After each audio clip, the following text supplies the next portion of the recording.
صلی علی رسول الکریم بسم اللہ الرحمن الرحیم۔ حضرات گرامی قدر، سورہ القصص میں اللہ تبارک و تعالیٰ نے حضرت موسیٰ علیہ السلام کی زندگی کے ابتدائی ایام کا ذکر کیا کہ جس وقت فرعون نے اس بات کا فیصلہ کیا تھا کہ بنی اسرائیل کے بچوں کو ذبح کر دیا جائے، تو جس سال وہ بچوں کو ذبح کیا کرتا تھا اسی سال اللہ تبارک و تعالیٰ نے حضرت موسیٰ علیہ السلام کو پیدا کیا۔ حضرت ہارون سیدنا موسیٰ علیہ السلام، اللہ تبارک و تعالیٰ کی قدرتی کاریگری دیکھیے کہ اللہ تبارک و تعالیٰ سیدنا موسیٰ کو اسی برس میں پیدا فرماتے ہیں جس برس جو تھا فرعون بچوں کو ذبح کرنے کا فیصلہ سنا دیتا تھا۔ حضرت موسیٰ علیہ السلام کی والدہ کو بڑی تشویش تھی، اس لیے کہ فرعون بڑا ہی ظالم تھا، بڑا ہی جابر تھا، انا ربکم الاعلیٰ کے نعرے لگانے والا تھا، اپنے آپ کو پروردگار کہنے والا تھا۔ اللہ تبارک و تعالیٰ نے سیدنا موسیٰ علیہ السلام کی ماں کے اوپر وحی کا نزول فرما دیا۔ حضرات گرامی قدر، اگرچہ بالعموم اللہ تبارک و تعالیٰ انبیاء علیہم السلام ہی کا نزول ہوا، افتی علیہ فالکی فی الیمی، اللہ تبارک و تعالیٰ نہ خوف زدہوں کی نظر کر دینا ہے اور گھبرانے کی ضرورت نہیں۔ انا رادوہ الیک وجاعلوہ من المرسلین، میں اس کو آپ کے پاس واپس پلٹاؤں گا، سمندر عطا فرمانے والا ہوں۔ حضرات گرامی قدر، سیدنا موسیٰ علیہ السلام کی والدہ اپنے بچے کو پیار سے اپنی جھولی مبارک میں اٹھائے ہوئے تھیں، فرعون کے ہرکارے بنی اسرائیل کے گھروں کا جائزہ لے رہے تھے کہ کس کس گھر کے اندر بچے کی ولادت ہوئی ہے۔ سیدنا موسیٰ علیہ السلام کی والدہ ماجدہ نے آپ کو ایک پنگھوڑ، جہاں سیدنا موسیٰ علیہ السلام کا دشمن اور بنی اسرائیل کا قاتل اور زمین کے اوپر سب سے بڑا جابر خود فرعون موجود تھا، فرعون نے بنی اسرائیل کے گھروں کی طرف سے اپنے محل کی طرف آنے والے پنگھوڑے کو دیکھا، اس میں ایک بچے کو دیکھا تو فرعون کو تشویش لاحق ہوئی کہ یہ بچہ دریا یا سمندر کی لہروں کے اندر سے جو ہے گزرتا ہوا میرے پاس پہنچ رہا ہے، اس کو شہید کر دیا جائے، اس کو قتل کر دیا جائے۔ سیدنا موسیٰ علیہ السلام کے حوالے سے فرعون کی بیوی کے ذہن کے اندر یہ خیال آیا، اور میں یہ بات سمجھتا ہوں سیدہ آسیہ کو اللہ نے جو مقام بلند عطا فرما دیا، اس کے پیچھے یہ بات بھی تھی کہ انہوں نے بچپنے کے عالم ہی کے اندر سیدنا موسیٰ علیہ السلام کے ساتھ پیار کا، محبت کا، شفقت کا اظہار کیا،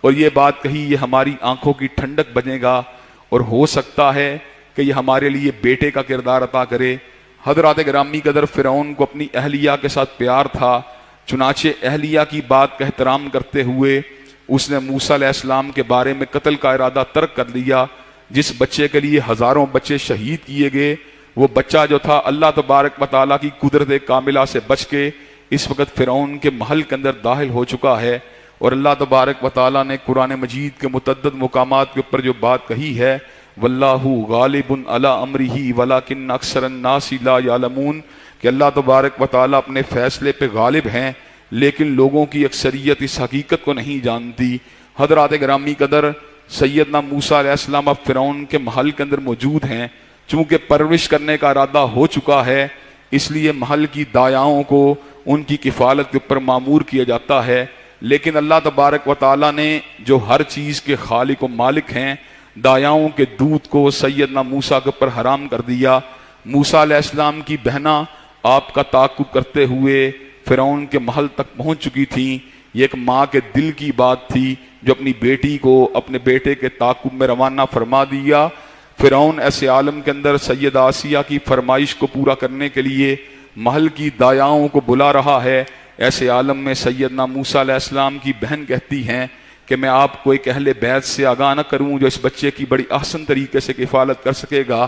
حضرات گرامی قدر، چنانچہ سیدنا موسیٰ علیہ السلام کی والدہ کو بھی ٹرائل بیسس کے اوپر بلایا جاتا ہے۔ جب ٹرائل بیسس کے اوپر آتی ہیں تو ایسے عالم کے اندر سیدنا موسیٰ علیہ السلام اپنی والدہ کی جھولی مبارک کے اندر آتے ہیں تو فوراً سے پہلے مانوس ہو جاتے ہیں۔ اللہ تبارک و تعالیٰ نے اپنے وعدے کو پورا فرما دیا اور سیدنا موسیٰ علیہ السلام کو اپنی والدہ کی جھولی کے اندر پہنچا دیا۔ فرعون جو تھا ایک سرپرست کا کردار ادا کر رہا تھا، اور اپنے ہی اس بچے کے بارے میں جس کے بارے میں اس نے بڑی پلاننگیں کر رکھی تھیں، اسی بچے کو پالنے کا ارادہ کر چکا تھا۔ اللہ تبارک و تعالیٰ نے اس بات کا ذکر ایک اور مقام کے اوپر یوں کیا، جس وقت فرعون کے پاس سیدنا موسیٰ آئے تو فرعون نے الفاظ کہے تھے الم نربک فینا ولیدن ولبست فینا من عمرک سنین کہ اے موسیٰ میں نے آپ کو بیٹے کی حیثیت سے پالا تھا۔ حضرات گرامی قدر سیدنا موسیٰ علیہ السلام کی کفالت کے اندر اللہ کی بڑی حکمتیں تھیں۔ ایک محل کے اندر پرورش پانے والے بچے کے اعصاب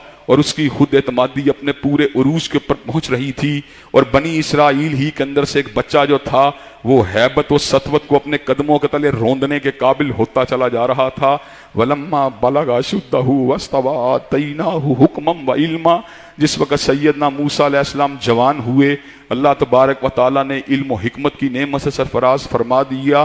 آپ ایک ایسا بھی وقت آیا آپ بستی کے اندر داخل ہوئے، وَدَخَلَ الْمَدِينَةَ عَلَىٰ حِينِ غَفْلَةٍ مِّنْ أَهْلِهَا فَوَجَدَ فِيهَا رَجُلَيْنِ يَقْتَتِلَانِ هَٰذَا مِنْ شِيَّتِهِ وَهَٰذَا مِنْ عَدُوِّهِ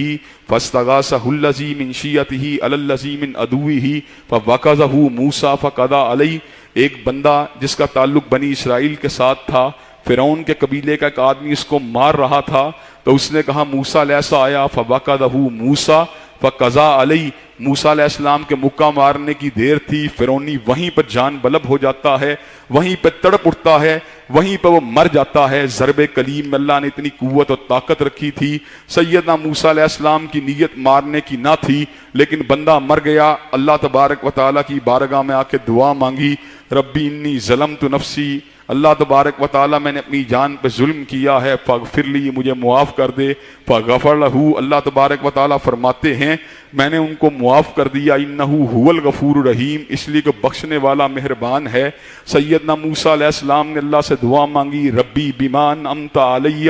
فلن اکون ظہیرا للمجرمین، اللہ تو نے میرے اوپر بہت زیادہ انعامات کیے ہیں، چنانچہ مجھے مجرموں کا ساتھی نہ بنانا۔ حضرات گرامی قدر اگلے دن کیا ہوتا ہے کہ وہی آدمی جس کی فرعونیوں کے ساتھ لڑائی ہو رہی تھی ایک اور بندے کے ساتھ لڑ رہا ہوتا ہے۔ موسیٰ علیہ السلام پہچان جاتے ہیں یہ ذرا طبیعت کے لحاظ سے بڑا ترش اور تیز قسم کا آدمی ہے، ابھی اس کی مدد کرنے کے لیے آمادہ و تیار ہی ہوتے ہیں کہ بادشاہ کے ہرکاروں کے حوالے سے ایک آدمی آپ کو اس بات کی آ کے اطلاع دیتا ہے کہ فرعون کے ہرکارے آپ کو تلاش کر رہے ہیں، بہتر یہی ہے کہ آپ اس بستی سے نکل جائیے۔ سیدنا موسیٰ علیہ السلام کو اطلاع ملتی ہے، موسیٰ علیہ السلام اس بستی کو چھوڑ کر مدین کی طرف روانہ ہو جاتے ہیں، اللہ سے دعا مانگتے ہیں کہ اللہ تبارک و تعالیٰ مجھے ظالموں کی قوم سے نجات دلا دے۔ جب اپنے چہرے کا رخ مدین شہر کی طرف کیا تو اللہ تبارک و تعالیٰ سے دعا مانگی، عسیٰ ربی ان یہدینی سواء السبیل، اللہ تبارک و تعالیٰ قریب ہے کہ آپ مجھے سیدھا راستہ دکھا دیں۔ حضرات گرامی قدر مدین کے گھاڑ کے اوپر سیدنا موسیٰ علیہ السلام پہنچتے ہیں، وہاں ایک عجیب منظر دیکھتے ہیں، لوگ اپنے جانوروں کو پانی پلا رہے ہیں، اپنے چوپایوں کو پانی پلا رہے ہیں، اور پاس ہی دو لڑکیاں کھڑی ہیں جو پانی پلانے سے ہچکچا رہی ہیں۔ سیدنا موسیٰ علیہ السلام ایسے عالم میں لڑکیوں سے پوچھتے ہیں ماجرا کیا ہے؟ ایک امام وقت کی غیرت اس بات کو گوارا نہیں کرتی کہ کوئی کمزور طبقے کا آدمی یا کوئی عورت جو ہے اس کی حق تلفی ہو۔ آگے بڑھ کے پوچھا مسئلہ کیا ہے؟ کہا جب چرواہے اپنے پانی کو پلا لیں گے پھر ہم بھی اپنے پانی کو پلائیں گی۔ ایسے عالم میں موسیٰ علیہ السلام ان کے لیے پانی کو جو ہے پلاتے ہیں اور ان کے لیے آگے بڑھ کے ڈھول کو کھینچتے ہیں۔ ڈھول کھینچنے کے بعد جب اپنی ڈیوٹی کو انجام دینے کے بعد، اپنے فرض کو انجام دینے کے بعد، اپنی ذمہ داری کو انجام دینے کے بعد موسیٰ علیہ السلام جو ہے سائے کے پاس آ کے بیٹھتے ہیں اور اللہ تبارک و تعالیٰ سے دعا مانگتے ہیں، ربی انی لما انزلت الی من خیر فقیر، اللہ تبارک و تعالیٰ اس پردیس کے اندر میری جھولی کے اندر خیر کو ڈالنے والی تیری ہی ذات ہے۔ حضرات گرامی قدر غور کیجئے اس بات کے اوپر، اجنبی جگہ ہے، پردیسی ہیں اور کوئی بھی آپ کا ہیلپر نہیں ہے، کوئی بھی آپ کا ساتھی نہیں ہے، کوئی بھی آپ کا معاون نہیں ہے، پیٹ میں بھوک ہے، پیاس ہے اور جبلی تقاضے جو ہیں یعنی ذاتی ضروریات جو ہیں وہ بھی موجود ہیں، گھر بار کی بھی ضرورت موجود ہے۔ کون سہارا ہے؟ اللہ کے سوا کوئی بھی سہارا نہیں ہے، لیکن اللہ کو پکار چکے ہیں، اللہ تبارک و تعالیٰ پکاروں کو سننے والے ہیں۔ اللہ تبارک و تعالیٰ نے فوراً سے پہلے ہی موسیٰ علیہ السلام کی دعا کو قبول و منظور فرما دیا۔ انہی لڑکیوں میں سے ایک لڑکی جو تھی وجات، انہی لڑکیوں میں سے ایک لڑکی جو تھی وہ حیا کی چال چلتی ہوئی آئی اور یہ بات کہنے لگی، ان ابی یدعوک لیجزیک اجر ما سقیت لنا، میرے بابا آپ کو بلاتے ہیں تاکہ آپ کو اس چیز کا اجر دیا جائے جو آپ ہمارے کام آئے ہیں۔ جس وقت آپ اس بزرگ کے پاس پہنچتے ہیں جن کے بارے میں مفسرین نے دو مختلف آراء کا اظہار کیا ہے، کئیوں کے نزدیک وہ شعیب علیہ السلام ہیں اور کئیوں کے نزدیک وہ کوئی اور مرد صالح ہیں جو مدین سے تعلق رکھنے والے ہیں، لیکن سیاق یوں محسوس ہوتا ہے کہ ایک نبی کی کفالت جو ہے دوسرا نبی یا رسول ہی کرنے کی پوزیشن میں ہو سکتا ہے۔ بہرحال اس رائے کے اندر جو ہے اختلاف کی گنجائش موجود ہے۔ حضرت موسیٰ علیہ السلام اپنے واقعے سے ان کو آگاہ فرماتے ہیں تو کہتے ہیں لا تخف نجوت من القوم الظالمین، موسیٰ علیہ السلام گھبرانے کی ضرورت نہیں، اللہ تبارک و تعالیٰ نے آپ کو فرعونیوں کے ظلم سے آزاد فرما دیا ہے۔ ایسے عالم کے اندر موسیٰ علیہ السلام جو تھے، جو کہ پردیسی تھے، اجنبی تھے، ان کے حوالے سے وہی بزرگ اور مرد صالح اس بات کا ذکر فرماتے ہیں کہ میں نے اس بات کا فیصلہ کر لیا ہے آپ کی ایمانت و دیانت کو دیکھ کے، آپ کی شرم و حیا کو دیکھ کے، کہ میں آپ کے نکاح کے اندر اپنی بیٹی کو دے دوں گا، لیکن چونکہ حق مہر کی رقم آپ کے پاس موجود نہیں، آپ کو 8 برس یا 10 برس بکریوں کو چرانا ہوگا۔ اس بات کے اوپر ایگریمنٹ ہوتا ہے۔ موسیٰ علیہ السلام وہاں پہ اپنی زندگی کے دن بتاتے ہیں، حتیٰ کہ جب مدت پوری ہو جاتی ہے جو آپ کی اور سیدنا شعیب کی یا اس مرد صالح کی پوری ہوئی تھی، حضرت موسیٰ علیہ السلام واپس آ رہے ہوتے ہیں، ٹھٹھرتی ہوئی رات ہے، سردی ہے، ایسے عالم میں بیوی بھی ساتھ ہے، سامنے دور کوہ طور پہاڑ کے پاس انگارہ نظر آتا ہے۔ کہا بیوی کو یہ بات کہتے ہیں آگ جلتی ہوئی نظر آتی ہے، کہا وہ جو دور کے فاصلے سے مجھے کچھ آگ نظر آ رہی ہے، ذرا اس آگ سے جو ہے میں کوئی انگارے کو لے کے آؤں گا جس سے سرد رات جو ہے اس کو گزارنے کے اندر آسانی ہو جائے گی۔ لینے تو انگارہ گئے تھے، لیکن اللہ تبارک و تعالیٰ کی قدرت کاملہ کیا تھی، اللہ نے تاریخ انبیاء میں سے ایک منفرد معجزے کا اظہار فرما دیا۔ کسی رسول کو نہیں بھیجا، کسی فرشتے کو نہیں بھیجا، جناب جبریل کو نہیں بھیجا، جناب میکائیل کو نہیں بھیجا، بلکہ خود سیدنا موسیٰ علیہ السلام سے درخت کی اوٹ سے کلام فرما دیا کہ میں پروردگار عالم ہوں۔ موسیٰ علیہ السلام کے ساتھ اللہ تبارک و تعالی ہم کلام ہوئے، ان کو وہاں پہ ید بیضہ دیا، ان کو وہاں پہ عصا دیا، حضرت موسیٰ علیہ السلام کو نشانیاں دیں۔ سیدنا موسیٰ علیہ السلام نے ایسے عالم میں اپنے بھائی کے لیے دعا مانگی، واخی ہارون ہوا افصح منی لسانا فارسلہ معی ردا یصدقنی انی اخاف ان یکذبون۔ اللہ تبارک و تعالی میرے بھائی ہارون کو بھی میرے ساتھ اس کام کے اندر پارٹنر بنا دے، ان کی زبان بڑی فصیح ہے، ان کی خطابت کے اندر بڑی فصاحت و بلاغت ہے، جب ہم دونوں ہوں گے تو میرا بازو بھی مضبوط ہو جائے گا اور میرے کام بھی آسان ہو جائیں گے۔ اللہ تبارک و تعالی فرماتے ہیں سنا شد آزودہ کا بھی اخی کا، اے موسیٰ علیہ السلام میں آپ کے بازو کو آپ کے بھائی کے ذریعے مضبوط کروں گا اور دونوں کے لیے واضح نشانیوں کو قائم کروں گا۔ حضرات گرامی قدر پھر وہی باتیں جو اللہ تبارک و تعالی نے جو سارے کے سارے معاملات جادوگروں کے ساتھ ان کا ٹکراؤ، یہ سارے کے سارے معاملات کا ہونا، اس بات کا ذکر کیا۔ اس کے بعد اللہ تبارک و تعالی نے فرعون کی تباہی کا ذکر کیا، اور فرعون کی تباہی کے بعد اللہ تبارک و تعالی نے نزول توریت کا ذکر کیا، اور اس کے بعد اللہ تبارک و تعالی نے قوم موسیٰ کے ایک اور باغی قارون کا ذکر کیا۔ جس طرح اللہ تبارک و تعالیٰ نے فرعون کو تباہ و برباد کر دیا،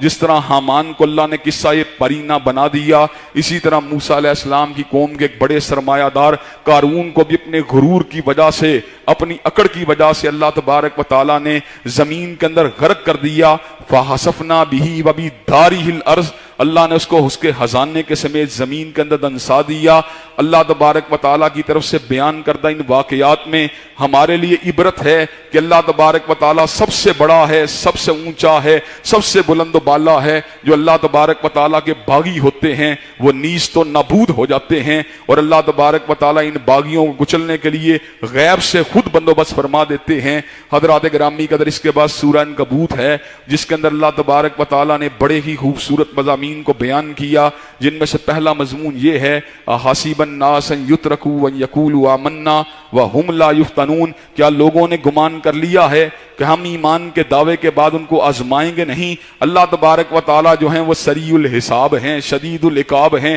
علی کل شیء قدیر ہیں، فعال لما یرید ہیں، مدبر الامور ہیں۔ اس لیے اللہ تبارک و تعالیٰ کا امتحان بھی کبھی کبھار انسان کو گھبراہٹ کے اندر مبتلا کر دیتا ہے، لیکن ایک بات کو یاد رکھیے، اللہ تبارک و تعالیٰ امتحان کے دوران بندے کو کبھی ضائع نہیں ہونے دیتے۔